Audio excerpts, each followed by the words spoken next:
Rinse oil tayo ngayon. Ito yung gamit kong langis, 15W40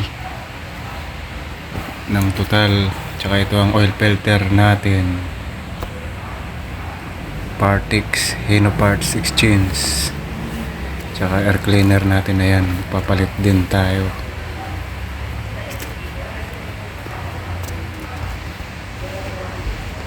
Yan, bagong bago yan. Ang unang gagawin natin ngayon ay magpalit muna ng air cleaner filter. Tanggalin muna, madali lang magtanggal dahil nakaklip lang yung takip dyan. Tsaka yan, kakabit na natin yung bagong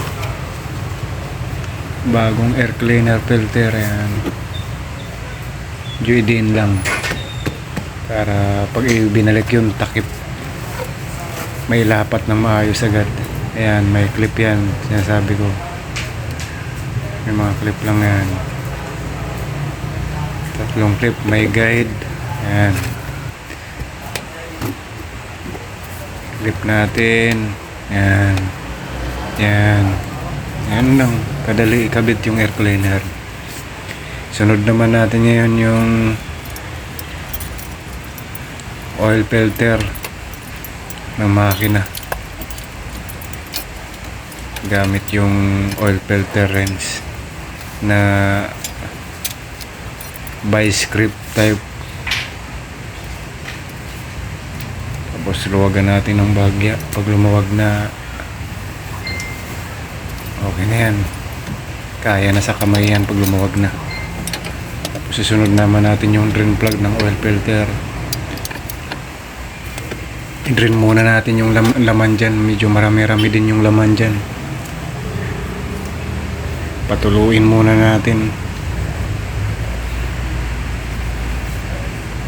Ayan, medyo ikutin na natin para makahinga, para mas malakas yung pressure na pababa.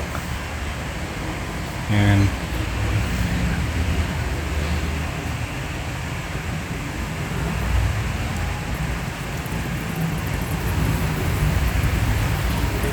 ayan,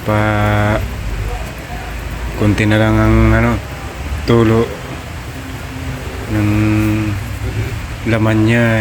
Babalik na natin ngayon yung drain plug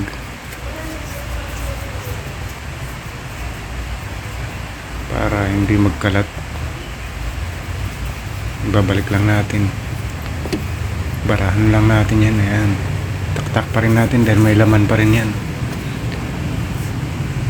Tapos linisan natin yung pinaka surface ng kinakapitan ng oil filter natin para sigurado malinis.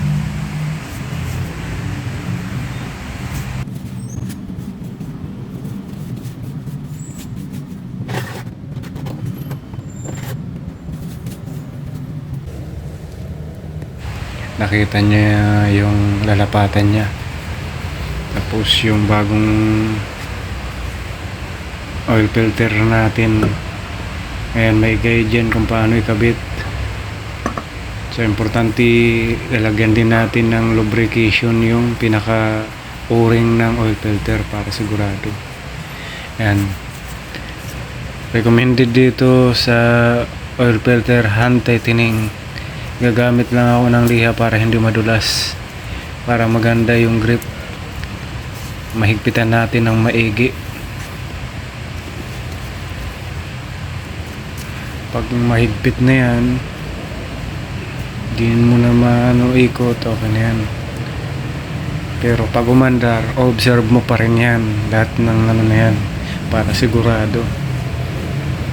I-observe mo kung walang lalabas na langis dyan. Importante yun.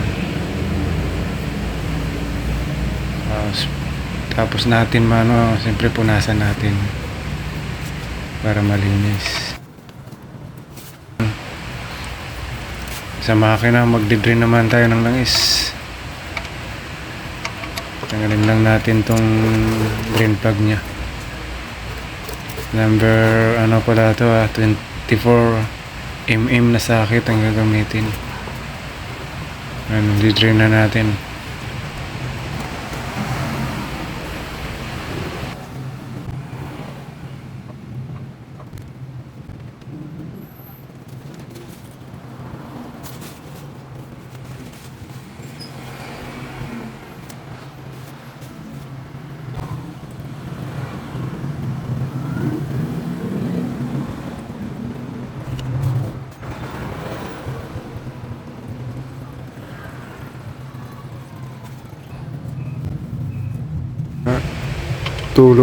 napatulo na natin yung langis.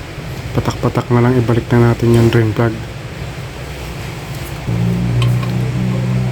Tapos higpitan na natin.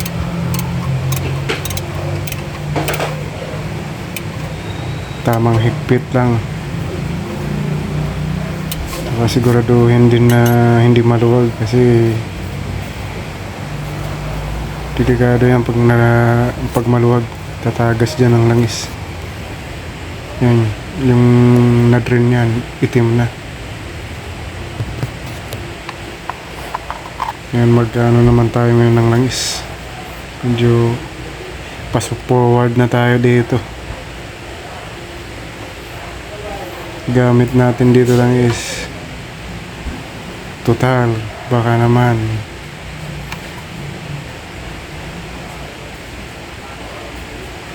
15W 40 ang gamit natin langis. Pang diesel engine. Ito ang recommended ko din na ginagamit sa mga diesel engine, lalo na sa mga mini-maintenance kong mga Hino.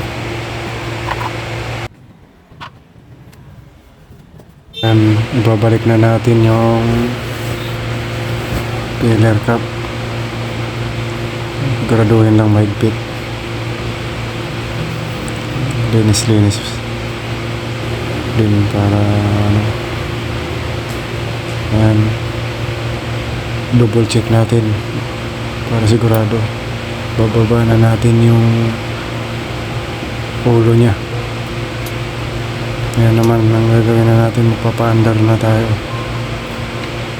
Ayan palang tinakbo nya, 104,873.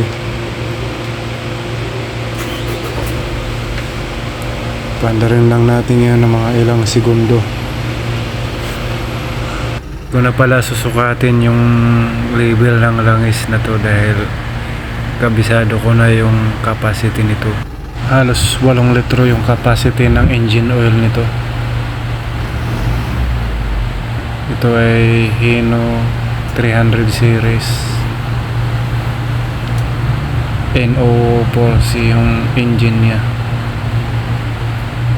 Hanggang dito na lang ang video ko. Maraming salamat sa lahat ng mga nanonood. God bless po.